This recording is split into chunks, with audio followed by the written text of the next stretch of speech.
Um, and I'm a member of the board of Dharma Voices for Animals. I've been part of DVA for, as I said to folks at the very beginning, for 7 or 8 years now, and honored to be able to give this talk as part of LMB.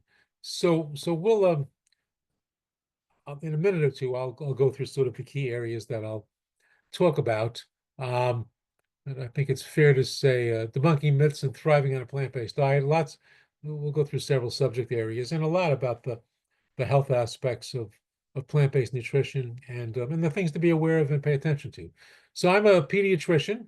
Um, I have a number of affiliations now for purposes of this talk. So I'm part of Dharma Voices for Animals, and that's presumably the reason why I was invited to give this talk.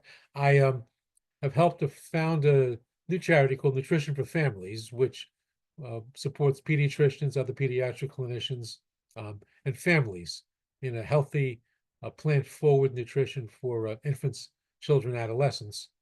I've been part of Physicians Association for Nutrition for, well, that's probably also 7 or 8 or 9 years. It's a global NGO. Um, doesn't do program work in the US, although we have some presence in the US. It's in 10 countries right now, several countries in Europe, uh, India, South Africa, Israel, Brazil, and growing. And we, as you can tell by the name of the charity, we support um, uh, physicians, medical students, other uh, clinicians, especially dietitians, of course, policymakers and the public in uh, benefits and aspects of plant-based nutrition. I am a pediatrician. I've done some primary care work, a lot of pediatric emergency medicine work as well. Practiced in Buffalo, New York. As I mentioned earlier, I grew up in Brooklyn, New York. Um, I've done a lot of public health work, work with health plans, hospitals, a lot of work with impoverished populations, access to health care. Some of my work's been in some of my clinical care has been in pediatrics, but some of the public health and hospital health plan work has been with children, much of it with adults, of course. Um, I've been a number of roles with many, many charities over the years. You can see the gray hairs. So I have a long bio. I'm almost done with it. Um, but medical, health charities, several animal advocacy and animal protection charities, some humanitarian charities as well. Um, and for the last 7, 8, 9 years, I spent most of my time uh, working at healthy nutrition. And that's what we're here to talk about today. Um, so just to outline the talk, so a few words about One Health, a little bit about lifestyle medicine, blue zones. I won't talk much about climate and diet since others have talked about that, but just to touch on it, public health and eating animals. Bold that are highlighted here. The keynote really is power of nutrition, is healthy plant-based nutrition. So that'll be the focus. Some myths about vegan diets and some comments about micro and macronutrients, vitamins, minerals, and the macronutrients like protein. Uh, as a pediatrician, I'll say a few words about children and a few words about docs and other clinicians. So that's the talk, and here we go. So One Health is a concept that's gotten some airtime the last 10 years or so, and makes the point that One Health recognizes that the health of people of our species is obviously entirely connected to the health of animals, to plants as well, of course, and our shared environment. So we, um, without getting deeply philosophical here, we um, humans, or many humans, have this sort of view of being different from and separate from nature and the top of the food chain, and obviously we're part of the world, like all other sentient beings, and of course nature itself, uh, and our health depends upon the health of the rest of the uh, ecosystem, of course. Um, so lifestyle medicine. So I have a few busy slides, not too many. Um, and so I'm a member of the American College of Lifestyle Medicine, which is a professional association that supports physicians of different medical specialties in lifestyle medicine. And so the first slide of two on lifestyle medicine. There are six main pillars of lifestyle medicine. It's a little wordy here, but I highlighted or put in green, I guess, sort of kind of for veggies. The first one, which is, all six are described as equally important. Nutrition is probably first amongst equals. So a whole food plant predominant eating pattern. And this is about human health. This is, we're obviously people not eating animals protects animals from suffering and from slaughter, and protects the environment. The focus of today's talk is principally about the health of humans, not entirely, but principally. So, hopeful plant-based diet emphasizes, as everybody knows, consumption of primarily, not exclusively, primarily minimally processed veggies, fruits, whole grains, legumes, nuts, and seeds. It focuses on nutrient-dense foods that are high in fiber. Fiber is super crazy important. You only can get fiber from plant products, not from animals. Animal products. I hate that term, but have no fiber. And whole food plant-based diet is high in antioxidants, which reduces inflammation, reduces the risk of cancer and other inflammatory diseases. And a whole food plant-based diet avoids, for the most part, processed food, added sugars, unhealthy fats, and animal products. Physical activity, well, everybody knows that, but we know we don't always do it.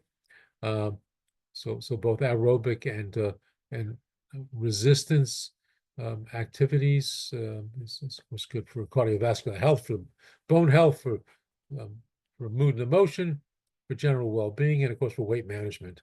Sleep, easier said than done, and but getting around 8 hours of sleep a night is really important for health. We all have, some of us have more challenge than others based, perhaps upon family constellation or work, or some sleep difficulties, but just identifying that sleep is key to health as well. But the other three attributes of lifestyle medicine, so stress management and meditation is as we all know, is a useful, has many attributes, and for Buddhists can say much more about the criticality and centrality of meditation than I can or I will here. From a human health point of view, meditation has been shown to improve health as part of stress management. Social connections, and last and not least, avoiding risky substances, illegal drugs, alcohol, and tobacco, of course, and all the rest. And we all know that. And that is blessedly as well part of Buddhist faith. And just the website for ACLM, the American College of Lifestyle Medicine. All right, so blue zones. So there are 5 blue zones in the world. One in the U.S., Loma Linda, California, so not super far from where you are, and that's based principally on the Seventh-day Adventist population that centers around Loma Linda. Nicosia, Costa Rica, Sardinia, Icaria, one of the Greek islands, and Okinawa, Japan. And so what are blue zones? Well, here you are. Blue zones are these really confined or smallish areas where there's a huge difference in health, high longevity, greater than 10 years. The average lifespan is more than 10 years compared to longer, compared to other people in those nearby communities in those countries. So obviously not comparing to the world, but comparing people in Icaria, Greece to the other parts of Greece. Greater than 10-year expected life expectancy. And from a public health statistical point of view, obviously from an individual point of view, that's huge. From a public health point of view, most interventions, a 10-year increase in average longevity is crazy, crazy huge. Blue zones have far and away many more centenarians. People live to be 100 years or more. The lowest mortality of people in middle ages, and lower rates of Alzheimer's and other forms of dementia. These blue zones are geographically separated, have strikingly similar lifestyle behaviors. Community, active exercise and walking during the day, not just going to the gym for half an hour, but walking up steps and hills and having exercise being part of one's life. Community, caring for others, and diet. The diets are, while somewhat different based upon the geography, are all and not vegan. For some people are vegan in blue zones, but almost everyone is is plant forward, 85, 90, 95% plant-based. Some people may eat a little bit of fish, Mediterranean-ish sort of diets. Um, um, but a plant forward, a principally plant-based diet is central to blue zones. So these really are, I mean, it's wonderful to see, except for the rest of us that don't live in blue zones. But these are um, uh, sort of kind of natural experiments. Um, so a few words about Loma Linda and talking to folks in California. So the Seventh-day Adventist, part of their faith tradition is is a healthy lifestyle. About half of Adventists um, um, eat a vegetarian or vegan diet, and many of the others eat very little meat and much less processed food. Um, Substances, alcohol, alcohol, illegal drugs, tobacco, not part of is prescribed as well. This was a huge, actually several huge population study. I mean, for those of us that have done some clinical research, a population study, 100,000 people is unbelievably huge. Um, just a few of so natural experiment, if you will, a few of the findings within the Adventist population. So again, this is already a very healthy population, and about half of the Adventists are maybe a quarter are vegan, a quarter are vegetarian, and some of those are close to vegan, and the other half are omnivorous, although eat a healthier diet than the average American diet, um, which is sometimes referred to as the standard American diet or SAD. So no matter the cholesterol level, diabetes status, blood pressure level, or metabolism, within this population of healthy people, vegetarians have lower health risks. Data shows a progressive weight increase amongst the Adventists from going from a vegan diet to a vegetarian to a non-vegetarian diet. Um, Cholesterol levels, diabetes, high blood pressure, metabolic syndrome. Metabolic syndrome is sort of kind of the precursor for type 2 diabetes. It's overweight, especially central around the waist, and the beginning of metabolic measures in the bloodstream tracking towards type 2 diabetes. All the same trend. The closer one is to being vegan, again, in this healthy population, the lower the health risk. For type 2 diabetes, vegans and vegetarians um, in this population had half the diabetes as non-vegetarians. And even with, well-done study controls, so people of the same economic status, people with otherwise similar controlled lifestyle factors, those folks that ate a vegetarian or vegan diet had half as much type 2 diabetes. So very striking findings. All right, just a word about climate and diet. I mean, there are books, white papers, there are experts. I am not a climatologist. I'm a physician and a public health expert. Just one slide. This just there's many of these, but it shows it's a bar graph, and so from left to right, you can see the first. So the y-axis is pounds of CO2 per serving, per typical serving of any of these food items, and then you can see that beef, eating cows, eating cattle is the biggest offender for greenhouse gas emissions. Cheese comes next, then eating pigs, poultry, eggs, milk. So the first 6 bars are all about eating animals or animal secretions, and then you see this dramatic drop off, right? And these are just some examples of plant-based foods: rice, legumes, carrots, potatoes. It's orders of magnitude difference. Um,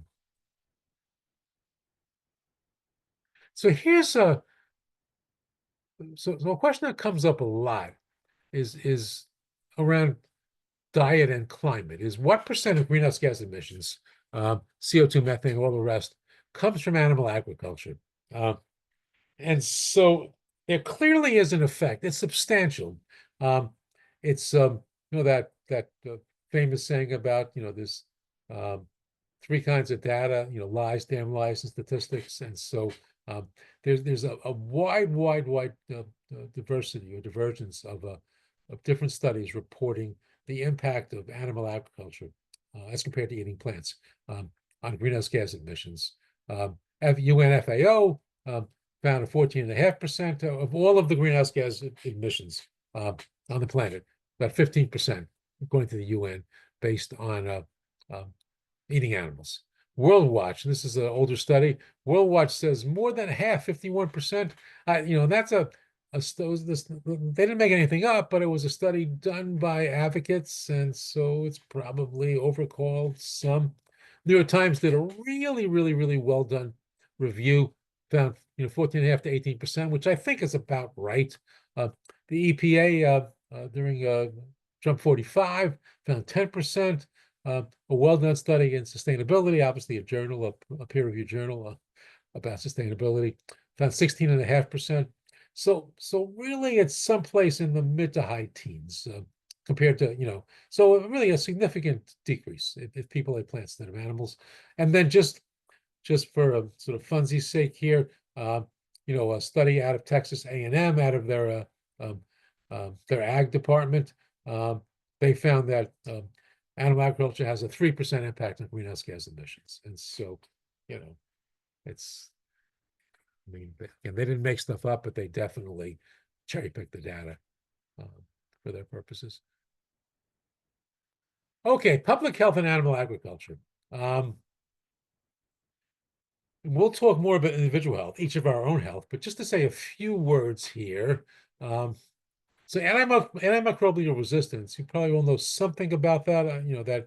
That many antibiotics no longer work to kill lots of different bacteria. It's an ongoing arms race since we began using antimicrobials in a broad scale kind of way back in the 1940s, and the penicillins that killed many microbes like staph way back then. They don't work for a lot of those anymore because the bacteria become resistant. And of course, from an evolutionary point of view, they multiply and divide every 20 minutes to an hour or so. So they can, and there's huge numbers, so they can very, very, very quickly do selection around drug resistance. So some people find this shocking or striking, but over 70% of all antibiotics used in the United States are used on factory farms. So, and so these are, I mean, all the animals there are sick because the conditions are despicable and unhealthy. But the reason why antibiotics are given to, animals are crowded into spaces that are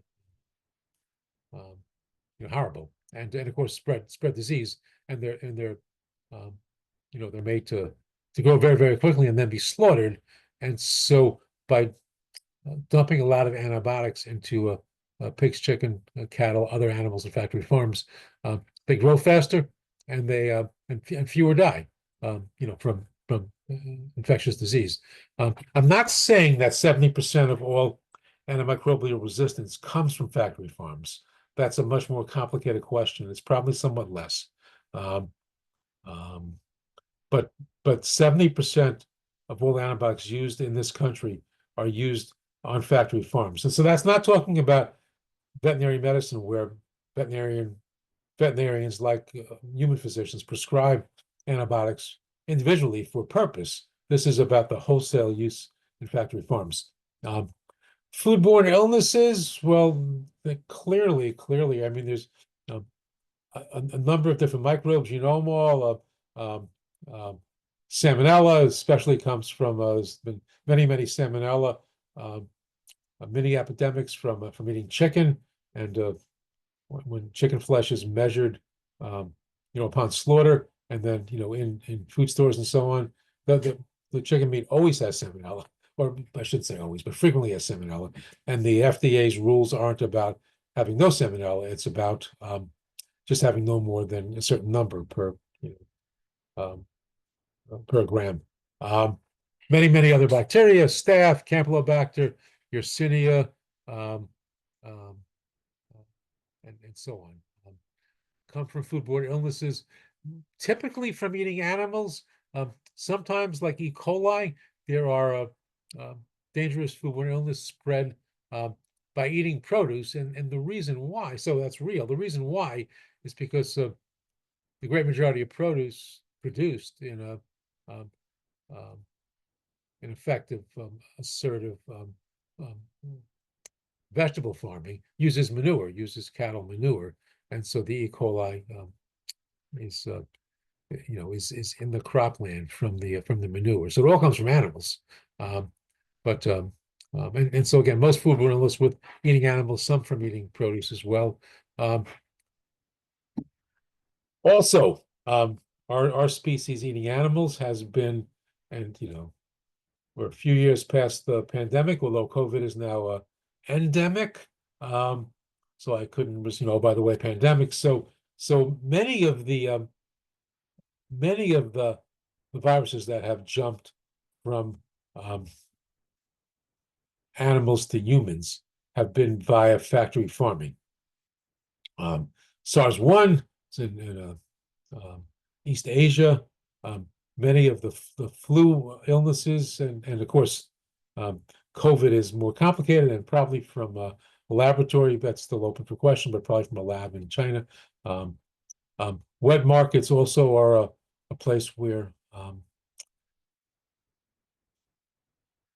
pandemics can be created by the spread of bacteria or virus from animal host to human host. And when the microbes jump from host species to host species, they mutate, and they when they get to our species, act differently and more aggressively in many ways. Deforestation, and also I would add, around, I'm not sure what market is quite the right term, but um, many scientists think that HIV um, uh, came to our species by the slaughter of primates in Africa for human consumption. Um, Deforestation also is another form of um, pandemic spread as our species reduces uh, forests, reduces all the wildlife areas. Um, Humans and animals come in closer contact, um, and the various diseases that spread. Sometimes, for example, plague um, can go from deer to a tick on mice or rats to humans, and so as we reduce and destroy um, forest um, and live closer to animals and reduce their habitat, we increase the chances of pandemic spread as well. Michael Greger, who's a super expert, you may know of him, and he's the author of How Not to Die, How Not to Diet, How Not to Age, some other books as well. He's a very impressive guy. And How to Survive a Pandemic, and so one of his and a good source of information as well. Nutrition facts listed there. Um, um, um, and so one of Michael's quotes is, "If you actually want to create global pandemics, then build factory farms." And he gave a lecture on that subject probably 15 or 18 years ago, well before COVID. So he's been expert in this area for quite a while. Okay, moving along. So the heart or the core of today's discussion, power of nutrition. So this is a busy slide. Speakers are always told never apologize for your slides. You shouldn't have slides that are too busy. And this one probably qualifies. This is from CDC, Center for Disease Control. And so it just lists for the last couple of years, I showed 2 years because I just wanted to show COVID on the bottom, which obviously has, dropped a lot from 22 to 23. And of course, if we were looking at um, uh, 20 or 21, it would be off the graph. But to nutrition, so heart disease, diet has a huge influence on heart disease. Diet has a major influence on many cancers. Not an unintentional injury is accidental trauma, so it excludes homicide and suicide. So that's not a diet-related cause of death. Um, Stroke is really part of cardiovascular disease, and so that also has a major as we eat poor diets and get cholesterol and plaque in our coronary arteries, it's in arteries throughout our body, including in the arteries in our head, and leading cause of stroke. Um, Lung disease is not so diet related. Alzheimer's and other dementias, there's some diet relationship for sure, because people that eat plant-based diets have much less dementia than people that don't. Type 2 diabetes, two kinds of diabetes. Type 1 is an autoimmune disease, um, much more common in young children. Of course, it lasts for a lifetime. Type 2 is highly diet related, as you probably know, and is highly correlated with overweight and obesity. Kidney disease has a multiplicity of causes, high blood pressure being a major one, and diet, of course, and salt and being, a major cause of high blood pressure. Um, Cirrhosis has many causes, and alcohol, of course, being a big one. Fatty liver, which is a major cause of liver disease, um, is diet related as well. So when you look at this bar graph, again, this is deaths in the U.S. Not all, but most deaths come from diseases that have a high correlation with poor diet. All right, so just to go from a too busy slide to a super simple one, but I just figured, just for the record. So whole food plant-based diet is composed, of fruits, vegetables, nuts and seeds, whole grains, legumes, um, beans, lentils, and peas, and so that's what we're here to talk about. So getting back to both disease prevention and mitigation. So disease prevention means not getting it at all, of course, and mitigation means if you have one of these diseases, um, to reduce and sometimes eliminate the disease. So we've talked about a lot of this already. So I won't repeat it, except to say type 2 diabetes is particularly interesting in the sense that there's been a number of really well done studies showing that people who eat a standard awful diet and are overweight or obese and have type 2 diabetes, and which is a major cause of all sorts of different kinds of morbidity. So, not a good disease to have, and premature death. That by eating a whole food plant-based diet, really an entirely healthy vegan diet, that many people come off insulin, many people come off of oral medications. Some people have no evidence of type 2 at all. And it happens quickly. It's a remarkable change. Some cancers have a correlation with diet. Not surprisingly, many of the GI cancers do, GI tract cancers do, and breast and prostate as well. There's more and more evidence that dementia has a correlation with poor diet, autoimmune diseases like lupus and some of the others. Rheumatoid arthritis, which is also an autoimmune disease, has been well shown to be much less common in people that eat a whole food plant-based predominant diet. Osteoarthritis, which is the more common arthritis, which comes from overuse and comes from obesity and comes from just getting old and genetics. There's now a couple of studies, including my organization, the Physician Association for Nutrition, did a study in the Netherlands recently showing that whole food plant-based diet has a major effect on mitigating osteoarthritis, which was surprising and dramatic and wonderful to see. I mentioned fatty liver. Okay, so what about plant-based meats? Beyond Impossible, Tofurkey, all the rest.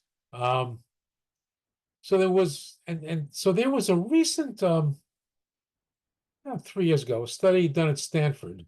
And so what it did is it took people that eat a standard American diet, and it did what in epidemiologic terms is called a case control study. So folks were randomized. Of course, they were volunteers. They were randomized, and otherwise ate what they normally eat. So these were not people eating a whole food plant-based diet. They were eating whatever they eat.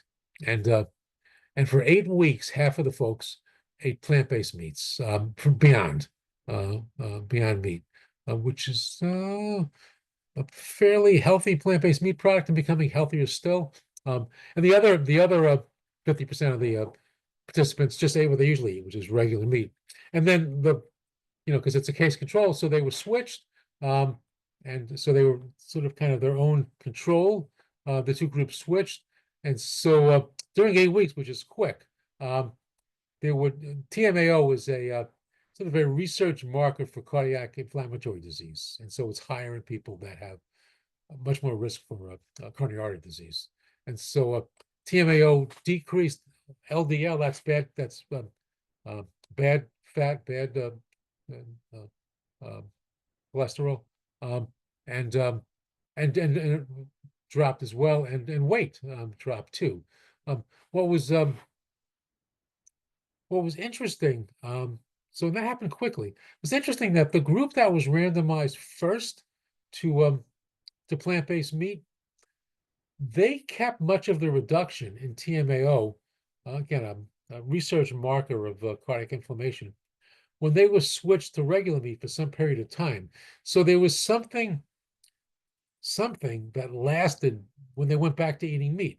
And so there's conjecture, it's not proven, that maybe there was a change in the microbiome that improved their anti-inflammatory and perhaps cardiac health, that lasted beyond the time that they ate plant-based meats. So some evidence that plant-based meats are healthier than meat. So question comes up all the time. So when in some of the circles I travel in, some of the adherents, the true believers, both when I use the term lay people, I mean non-clinical people, and some physicians, dietitians as well, will sort of the people that are committed to a whole food plant-based diet will talk about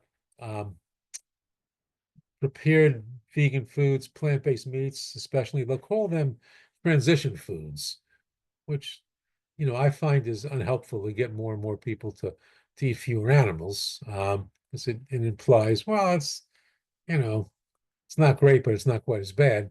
So the question is, though, from a human health point of view, what about plant-based meats? They in general are likely healthier than meat, and then it all depends. It depends on the product.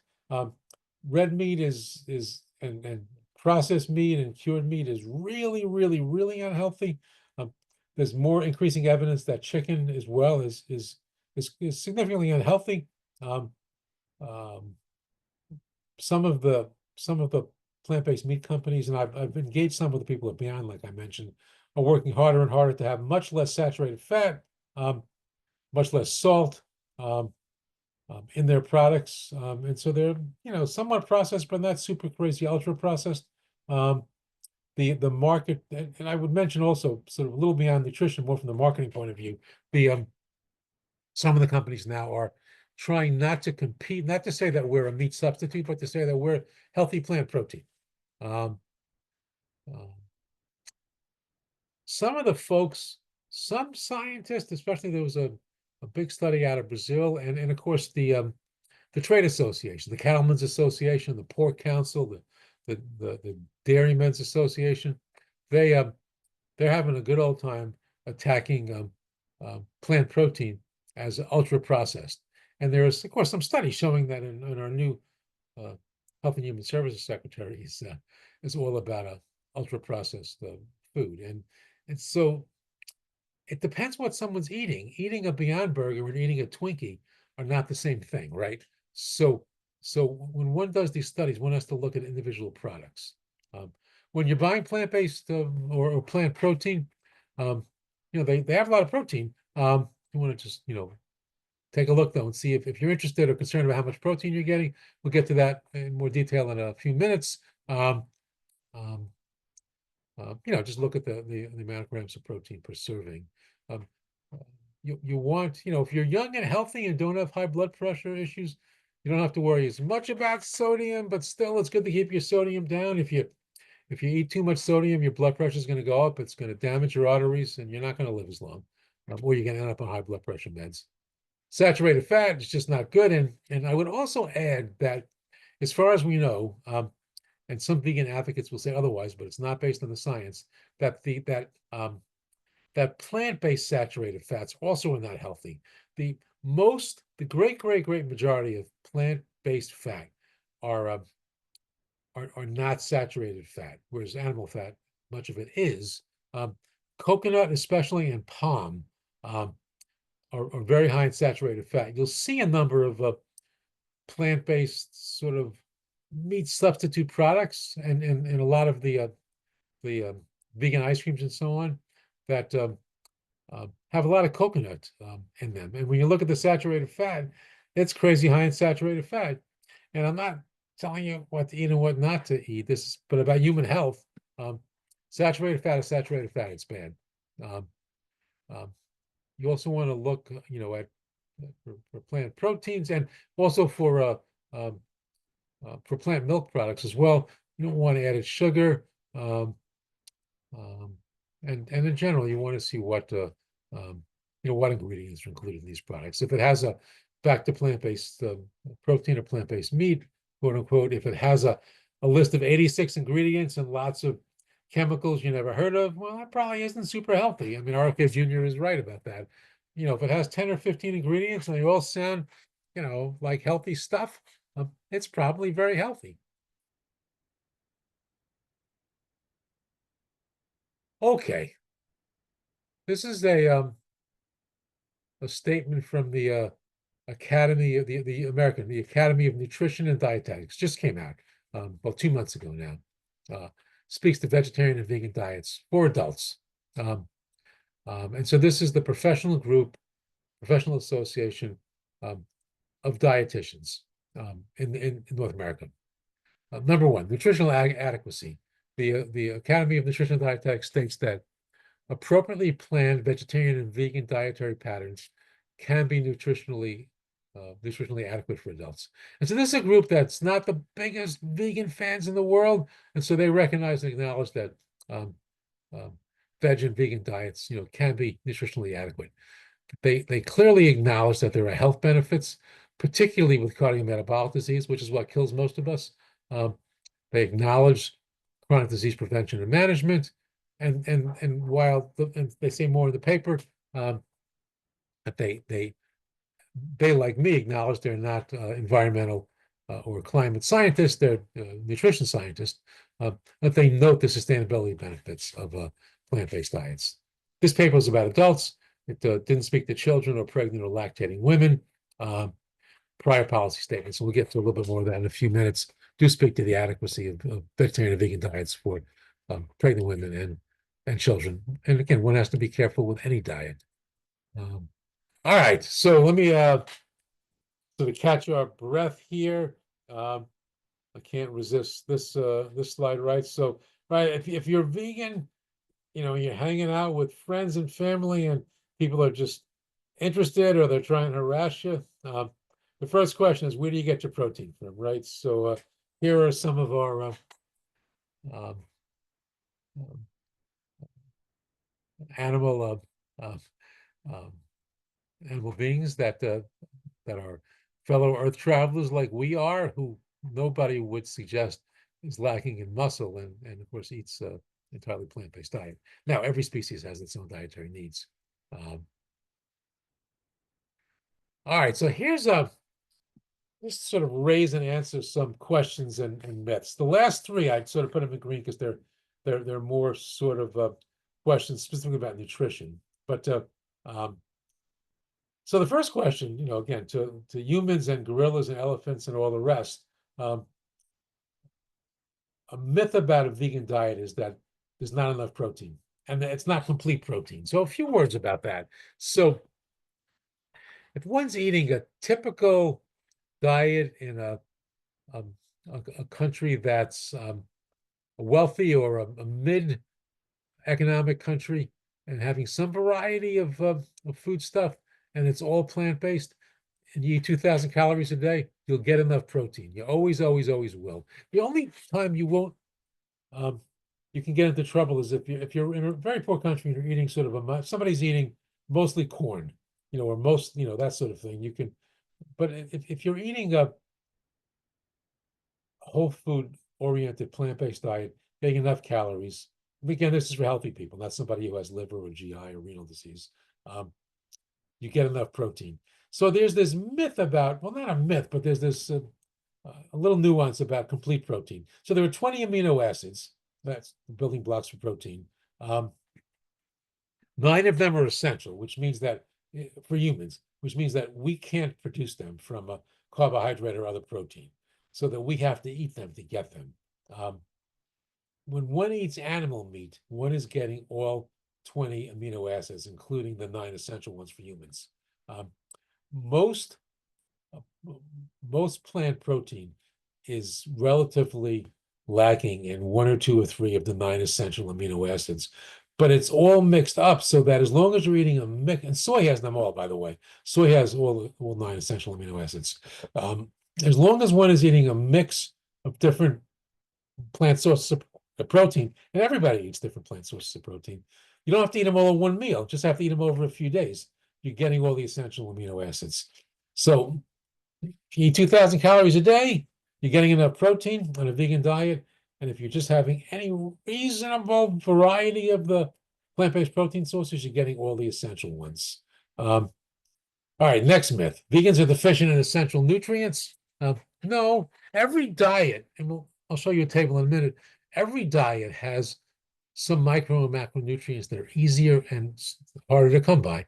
It's true for vegan diets too. There are some nutrients, some micronutrients. Of course, B12 is the first on the list that vegans have to be attempt towards. And there are a number, people that eat all like keto diets, which are not healthy, almost all meat. There are nutrients that they'll be missing as well.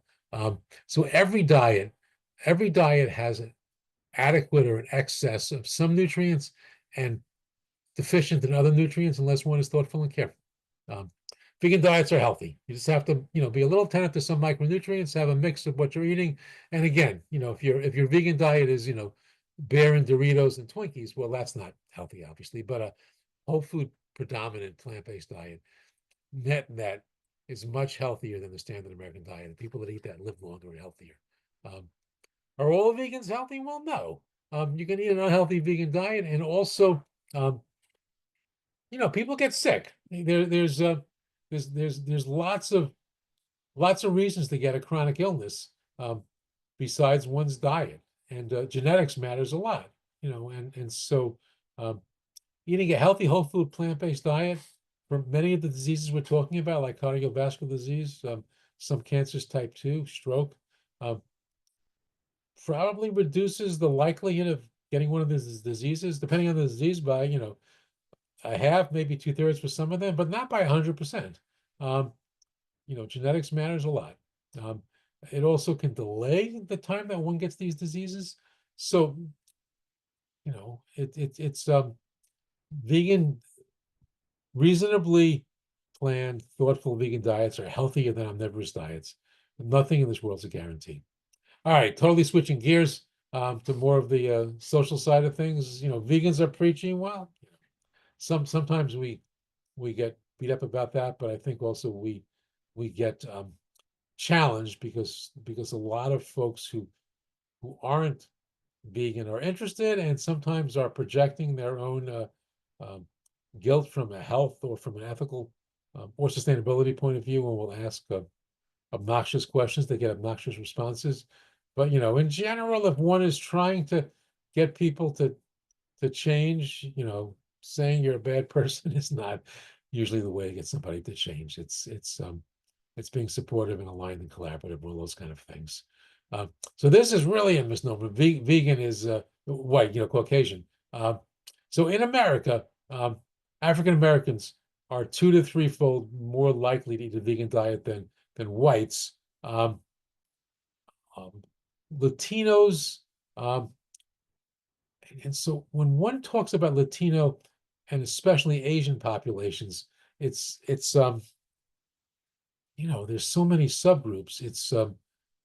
It always strikes me when one talks about Asian Americans, that'd be like talking about European Americans, right? And so we aggregate for these public health numbers, probably based upon the predominant population group in this country, during when it was founded and much of its time, which is changing rapidly. We subsegmented whites more than other population groups. But having said that, for the population numbers I've seen, Asian Americans, um, whites, Latinos, um, um, are roughly equivalent in the amount of vegan diets. Of course, some subpopulations like Indian Americans have a very, very high propensity towards um, vegetarian diets, but very few are vegan. Um, and African Americans are 2 to 3-fold more likely to be vegan than the other population groups. Um, all right.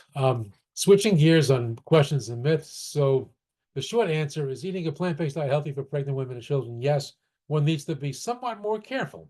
That is true, but it is healthy and can easily be done. Is soy healthy? Yes, yes, yes. Soy is very healthy. Um, Soy has this gets challenged, has this misnomer. The soy, the organic molecule, organic chemical for soy is um, organic chemically looks somewhat similar to estrogen. It's not the same thing, but looks somewhat similar to estrogen. And so there are these misnomers that both women who eat much soy will be more likely to get breast cancer, and men that eat a lot of soy will be more likely to get gynecomastia, get breast growth. It's not true. It's not true. There's lots of well-done studies that's basically, in professional terms, that's BS.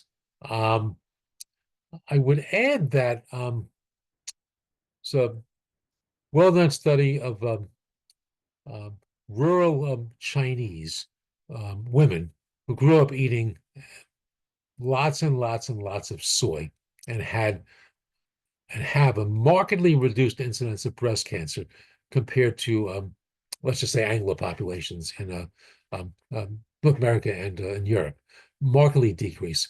What's interesting and sad, but interesting, is Chinese who, and again, a rural Chinese who migrated to the U.S., who were eating a plant predominant diet with some meat for celebratory reasons, a lot of soy, very little dairy. Um, Within 2 generations, in America, unless one is choosing a vegan diet, have exactly the same disease pattern as whites that got off of the Mayflower. Um, so the population studies are interesting and sad, but huge. Soy is healthy. Soy is a really, really good source of many, many nutrients and of protein. All right, what about supplements? They're um, I'm trying not to it's an individual choice. Um, um, I mean, I take a multivitamin every day. It makes it a lot easier to make sure that I'm getting some micronutrients. Many of the sources of micronutrients that we say that are um, found in vegan foods are in vegan foods because they're fortified. So um, um, taking supplements, again, it all depends, but I think taking supplements, can be healthy. There's nothing wrong with that. I'll say a word about B12 in just a little while. Um, and I'm happy to answer more questions about it later, but I don't, um, if someone wants to be steadfast about never taking supplements, okay, that's fine. One has to be careful about a few micronutrients, starting with B12. Um, and again, noting that many vegan foods that we buy and that we eat are anything that's not, right off the vine, if you will, are like some whole food grains, some grains are fortified and for good cause. Okay. Oops. There we go. Okay, so to my not to go through each of these in detail, but to my comment about are vegan diets healthy? Do you get all the micronutrients? Well, here, just a quick list. So fiber is crazy important. You can't get fiber from animal products, only from plants. Fiber, fiber, fiber. It's important to get enough fiber. 95% of Americans don't get enough fiber. Um, it's way easier to get fiber in a vegan diet. Some vitamins, vitamin C, vitamin E, folate, magnesium, potassium, of course, and a number of antioxidants and phytochemicals. These are the circulating molecules that reduce inflammation. And reduce the risk of cancer, heart disease, some other diseases, and prolong and enhance longevity. Now, having said that, it is true um, um, that there are a number of nutrients that are harder to get on a vegan diet. I'm going to come back to B12 in a minute. Vitamin D, calcium, say a word about iron, zinc and iodine to some extent, omega-3, yeah, vitamin A, a little, and I'll say a word about creatinine as well. So B12. So some vegans will say to me, "Well, I didn't have to eat B12, or our ancestors when they were living in nature." And then I'll say, "Well, you're living in Manhattan, you're living in LA, you're not living in nature." And so the plants you're eating, um, when you one eats plants with dirt on the plants, right from soil, you get B12 from the bacteria. Because the animals that have B12, when humans get B12 from eating animals, from eating meat, it's because the animals are eating plants and eating dirt, and they're eating bacteria, and the bacteria are where the B12 is coming from. Having said all that, if you eat a vegan diet, please take a B12 supplement. Unless you're taking, eating a lot of nutritional yeast or the very few other sources. It's easy, it's safe, um, and it's a long, bad chronic illness to be B12 deficient. All right, so vitamin D is harder to get on a vegan diet. Um, um, and so one gets vitamin D from sunlight. So, you're all in California. I'm sitting here in Boston. I'm just starting to walk outside with shirt sleeves, right? Um, so I take vitamin D because 6 months of the year, I'm just not getting a lot of sun. Um, Calcium is complicated. One should be attentive to calcium. Um, it's not a one-to-one relationship between how much calcium one eats and and how much calcium was laid down in bone. And of course, for men too, but for women especially, and particularly menopausal age and postmenopausal, osteoporosis is a huge problem. And one has to build up that calcium in bone over the preceding decades.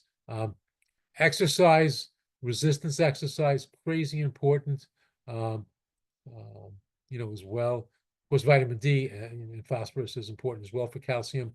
Um, the plant-based milks, quote unquote, are good sources of calcium. There's leafy green vegetables and many others, but I do think being attentive to calcium is important. Um, it's not that hard to get enough iron from a vegan diet, but it is somewhat harder. Um, and so it makes sense to pay some attention to, especially here too, again, especially for children and especially for women of menstruating age for obvious reasons. Zinc and iodine, yeah, it's too bad iodine is supplemented in salt, which, you know, made sense 100 years ago, but in any event, omega-3 I take an omega-3 supplement. I probably don't need to because I eat a good amount of flax and hemp and um, chia seeds as well. But it's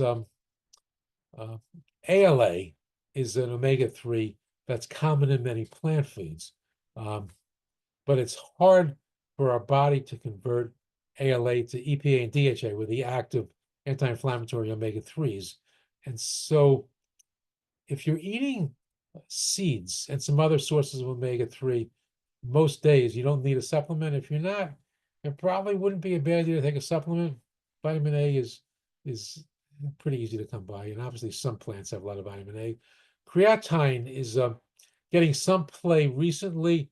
It's our body makes some creatine. It can be ingested from animals, and if you're and some people think, especially for growing muscle mass, that taking a creatine supplement can be a good idea. The science is uncertain on that. So, and I could talk about these uh, micronutrients for hours, and won't do that, I promise. And I'll answer some questions later on, making the point that on the left, there are some micronutrients and fiber that are way easier to come by in a vegan diet. And there are some that are easier on a non-vegan diet, and one has to be attentive to. All right, moving along. This talk isn't about children, but I'm a pediatrician. So very briefly, this is a statement of the 2 slides, American Academy of Pediatrics, my professional association. I think I'll just read the first bullet. So this is a policy statement from AAP to pediatricians. Have parents who are vegetarian ask you if vegetarian diet is appropriate for their infants or young children. Again, it's easier for older children. How strong is the evidence? There's a well-done study in 2021, uh, longitudinal cohort study, nearly 9,000 children. Um, so, um, so omnivorous children and vegetarian vegan children, um, 6 months to 8 years, so little kids, were part of a primary care practice in Toronto. 248 were vegetarian or vegan. The rest were omnivorous, and were followed for at least 3 years.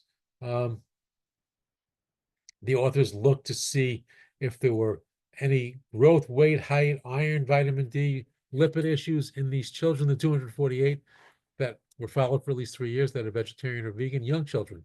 And so the key bullet, the authors found no significant differences in growth between children on veg diets compared to non-veg diets, though the odds of being somewhat underweight when weight categories were stratified. So this was very careful. It's not a big issue, but they're being very thorough.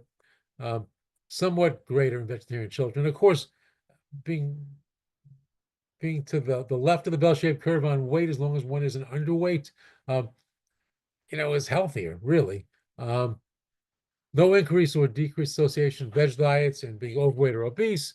Ferritin is iron stores, so no differences in iron stores, vitamin D levels, or lipids. And so the AAP goes on to say that that for young children, and as carefully monitored, they would say by pediatricians or dietitians, vegetarian diets are healthy for children.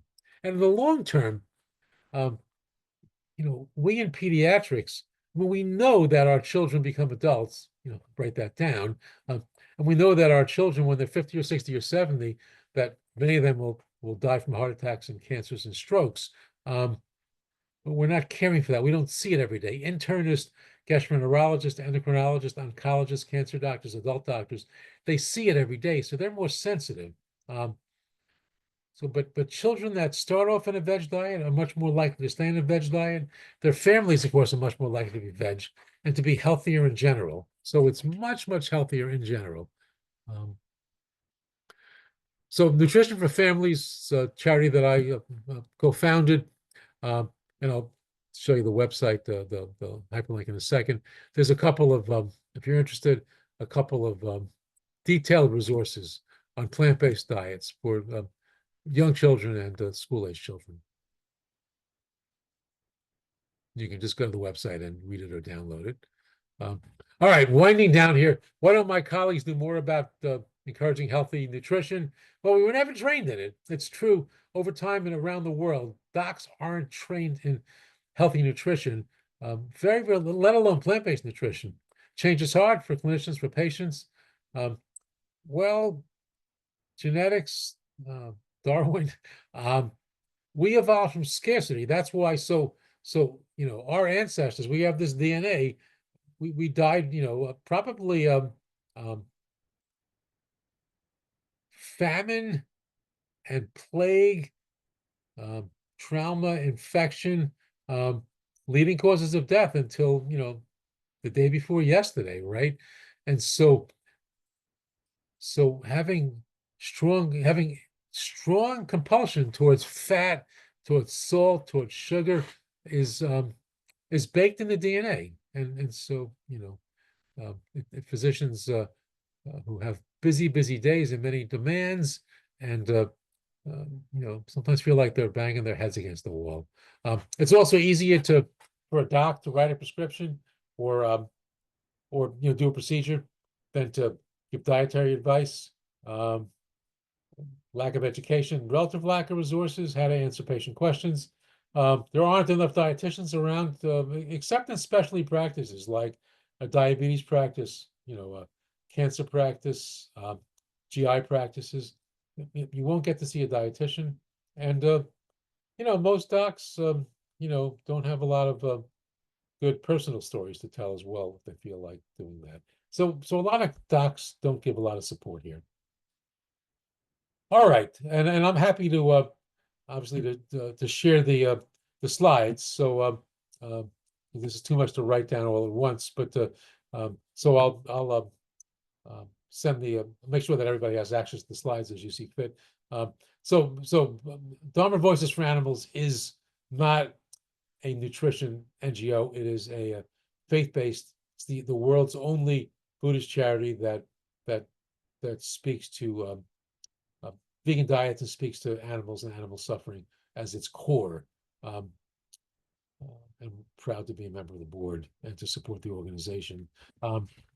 And Physicians Association for Nutrition is a very good resource. Nutrition for Families, which is about pediatrics, lifestyle medicine, I mentioned. Nutrition Facts is Michael Greger's charity. Blue Zones, we talked about.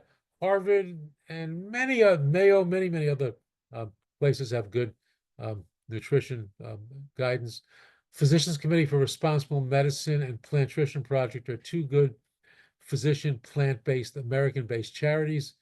Balanced is a charity I've had some association with and does public health on an institutional basis, supports schools especially and other institutions in being more plant forward and having plant-based choices. And actually, and I would add that Balanced has partnered with Dharma Voices for Animals, with DVA, to work with Buddhist centers on because a lot of times we'll come across centers that want to have more plant-based choices. I mean, not for me to say, but for our faith-based leaders to speak to the issues around ahimsa, the issues around not harm for all sentient beings from a practical and from a human health point of view. A lot of the centers will say, we just don't really know how to make vegan food to scale. And so Balance partnered with DVA to support DVA in recipe guidance. Wholesome Wave is a charity that works especially on plant-based diets for underserved and impoverished populations. All right, that's me. And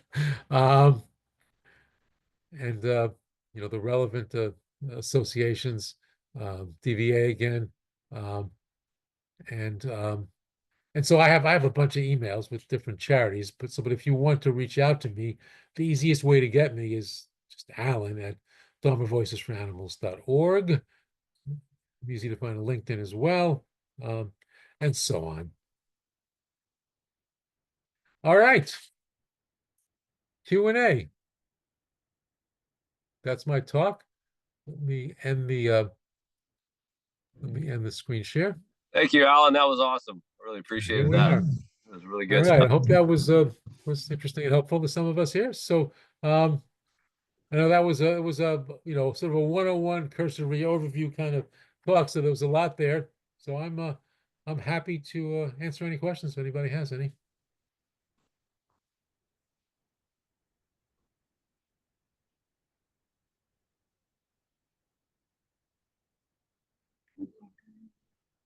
Czar, please. Thank you so much. First of all, thank you so much for your time. And I wanted to see if you could please speak about calcium and iron, because I hear that it's best not to take calcium supplements and iron supplements as a vegan. If you could just give us. Yeah, no, and it's complicated, and in nutrition research, there are different studies that say somewhat different things. So there are some studies, not necessarily on a vegan population, that show that taking calcium supplements is unhealthy and perhaps increases the risk of cardiovascular disease. Not obviously, it doesn't increase the risk of bone disease. These studies are hard to control.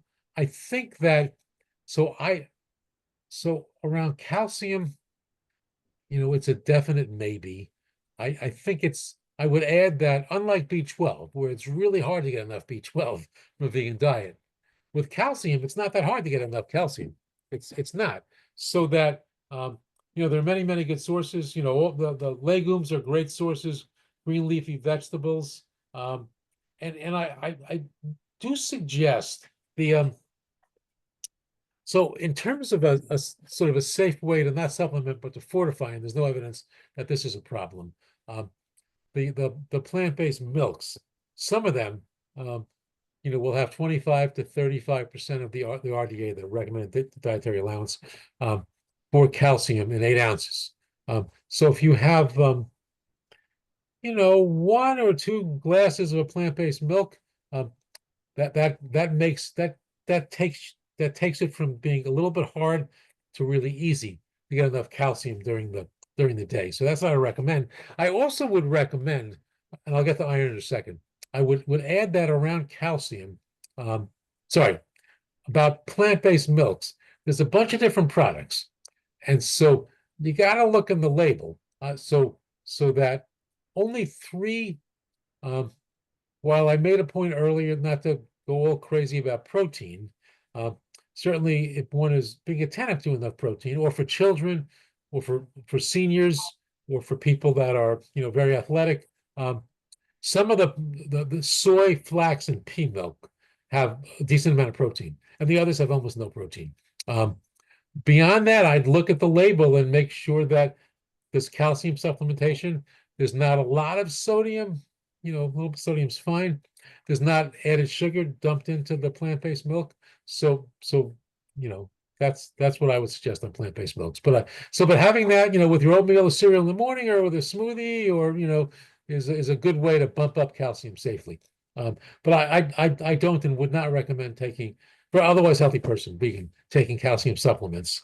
Iron, so iron is, you can and should be able to get enough iron from a vegan diet. There's no doubt about that. It if for again, for too much iron can be unhealthy. So that, and there's some evidence that if someone has too much iron, that cancer cells are sort of iron or ferrous or phoric, and so there's some evidence that if one's circulating serum iron and the iron binding proteins and so on are sort of high normal or high-ish, that may, some of this is theoretical, may raise the risk of some cancers. It's probably, for those of us that see a doc every year, every couple of years, again, this is a bigger issue for women who menstruating. It's not a bad idea if you're vegan to besides the CBC, a blood count, to have, you don't have to have all the clinical language here, but to have the doc, order iron studies and just make sure that your total body iron stores are adequate. If they are, the diet you're eating is fine. If they're not, taking 12 to 18 milligrams a day of an iron supplement, there are vegan iron supplements, is probably just fine to do. But one ought to be able to get enough iron from a diet, again, from legumes, green leafies, and some of the seeds and so on. Did that answer your question? Yes, thank you.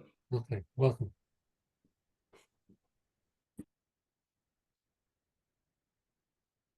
And again, I probably have beat this way too hard, but if you are vegan and you're thinking about one supplement, just do me a favor, get B12. B12 is different, and one will be B12 deficient without taking the B12 supplement. Oh, thank you so much. I think I just had a question. Well, Alex and I, we get our blood work. Oh, I'm sorry. Yeah. Go ahead. Yeah. Can you hear me? Yeah.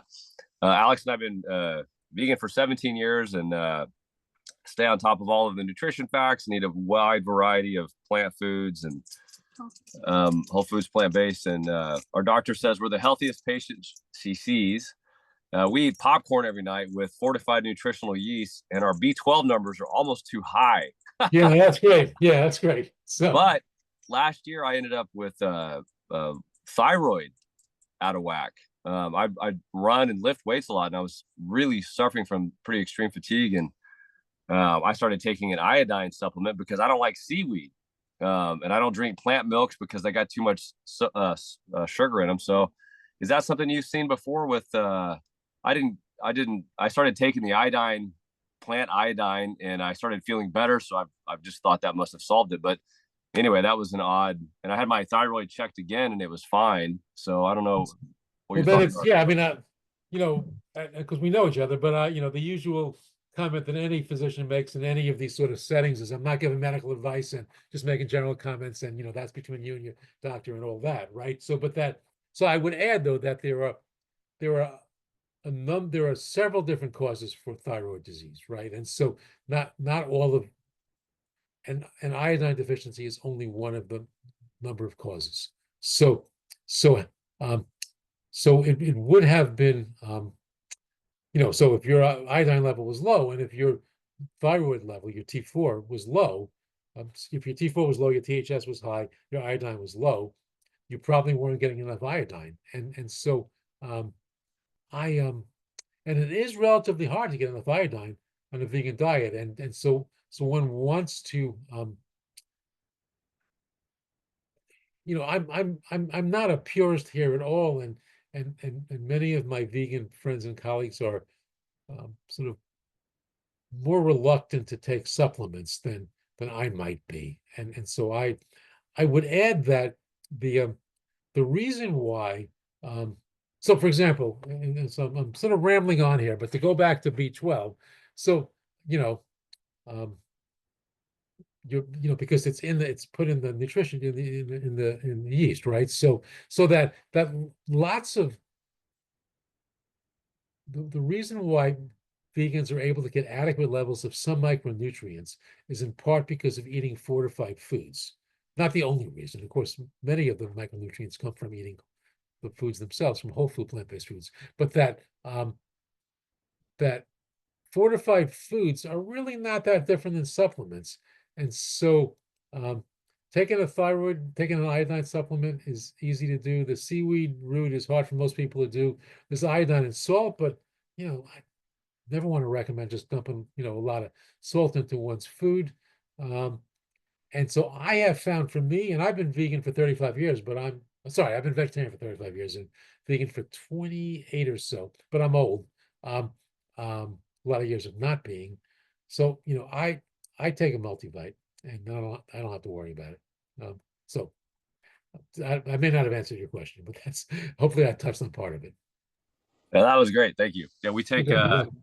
we take a DHA algae oil, D3, an iodine supplement, and then we eat nutritional yeast. So those are Yeah, the that's great. That's yeah, really you're good to go. You're yeah, good. those are the main micronutrients that and those, you know, like you said, I think the one thing you said that I liked also, we said a lot of stuff, but the deficiencies you get on a keto diet. Oh my God, this was like off the charts. You know, no fiber, a lot of other micronutrients. But Margaret had a question about creatine, and I'm interested to hear about that too, because as a personal trainer, I have taken creatine off and on during my vegan life, and I'll be curious to hear what your thoughts are about that. I have taken that for muscle growth and stuff. So Yeah, you know, I must say I've just in the last few months started taking creatine, and so I don't. The research is equivocal. So okay, so point one, creatine is obviously is useful. It's critical for muscle mass, as you know. Um, it's much easier to get enough creatine if one eats animal muscle. So not advocating that, just describing that. Um, our body makes so creatine, while not an amino acid, is not essential. Our body makes some creatine, but it doesn't make a lot, or perhaps enough if one is consuming none of it. Um, the the the studies. So if one looks at there just haven't been enough good studies. If one tries to do is so looking at somebody who's, you know, measuring the amount of resistance, you know, that one can handle, and does creatine um, enhance one's strength? Um, um, and the you know the research is equivocal, and so one really some studies say yes and some say no. So I really don't know. It seems like it's probably reasonably important. It seems like it's probably benign to take supplements. So I just started doing it, and again, it's a you know it's some of these comments also. You know, it's nutritional research is very hard. It's not like doing physics in a laboratory, and so a lot of the studies, you know, can be conflicting um, or equivocal and so on. So I just started taking it myself. Margaret, I saw you had a question. I could just share with you. I had, I guess it was around the same time I had the, no, it was a year after that. Anyway, I had my creatinine levels were crazy low when I got my blood work. And I asked my doctor, and she says that's probably actually good because creatinine is a byproduct of eating. People that eat a lot of meat have higher creatine levels. Also, with that comes inflammation and other stuff. So I was asking about it, and she said, you don't need to worry about it. But I have taken creatine off and on. I can't tell if it's a placebo effect. I know the power of placebo with my workouts. It does seem like it helps sometimes, but then I also have to urinate a lot more when I take creatine, which means it could be possibly overworking my kidneys. So I don't stay on it for too long when I do take it, but I don't know, Alan, if you have a thought on that. I definitely Yeah, I do. I mean, I don't know about the increased urination. I do. I mean, for me as well, when I started taking it, it's probably confirmation bias, the placebo, but it felt like I was doing a little more on the weights. But that's not a randomized controlled trial. Yeah. Creatinine levels in the serum. So when diet aside, when physicians measure renal function, the the first two, so obviously one checks the urine, but the first two blood tests are called BUN and creatinine. And unless one studied this, it's a little bit nuanced and complicated, but higher BUN and creatinine can be evidence for decreasing renal function. Um, um, Creatine, when one eats creatine, one is likely to have a somewhat higher serum creatinine level, but that doesn't mean that is damaging their kidneys. So if one eats the same amount of creatine every day their whole life, and their kidney starts to fail, their creatinine level on the serum will rise. So I'm not sure. I'm not sure that what your physician said. I mean, it's your kidneys are fine, but is that evidence of lower inflammatory, within your body? I'm not sure that's right. It makes sense. Yeah. And that might have been just my tying some different things together. I'm not sure. I think my physician just said your low levels are probably fine. So Yeah, no, I do. Yeah, so I don't think that's a big problem. I mean, it's probably. I mean, if someone has I would add though that if someone has early onset renal disease, or certainly somebody has real renal disease, then they really should talk to their doc about that, and about creatine. But creatine and obviously one would check serum levels, before and after and all that. But for otherwise healthy person, I don't. It will raise the level a little bit, but I don't think that's any evidence for inflammation or renal disease. Margaret, did we answer your question there? Cool. Good. Okay. And again, some of my answers are, I wish that some of these answers could be shorter and yes or no, but you're asking tough questions and nutritional research is the as I think everyone knows the gold standard in clinical medical research is a randomized controlled trial. And so there's sometimes double blinded, so the doc or the patient. So there's no way in the world to take a population of people and randomize them to diets and have them not know what they're eating and their doctor not know what they're eating and follow them for 5 or 10 years, right? I mean, you can do that with a drug, but you can't do that with diet. So that doesn't mean that the nutritional research isn't accurate and useful, but it does mean it's nuanced and more complicated. I would also add one other comment. When some folks who want to attack all nutritional research, saying, well, it's not randomized controlled trials, my sort of snarky response is, so how many randomized controlled trials have there ever been to show that cigarette smoking causes cancer? And the answer is zero. Yeah. And that's unequivocal, of course. So well done studies, repeated studies, many studies looking from different angles over time, one can come to thoughtful, logical conclusions. It's just a little messy to get there. Yeah. That's great. Well, All right. thank you so much, Alan. Does anyone else have any questions or comments, or anyone want to say anything before we let Alan go to bed? It's getting late on the East Coast. Yeah, awesome. Well, and I'm jealous that you all can get your vitamin D level without supplements a lot easier than I can, right? Yeah. Well, Alan, that was great. Thank you so much for coming out tonight, and thank everyone else that attended. And I'm Forrest, so I'm with DVA also, so I was just kind of helping facilitate the after bit. But yeah, thank you, Alan, and Pleasure. Super helpful. question. Yeah. Seeing everyone. Thank Happy you. to be here. You're very welcome. Super helpful. Great. Take care. Thank you. Bye now. Okay, thanks, Alan.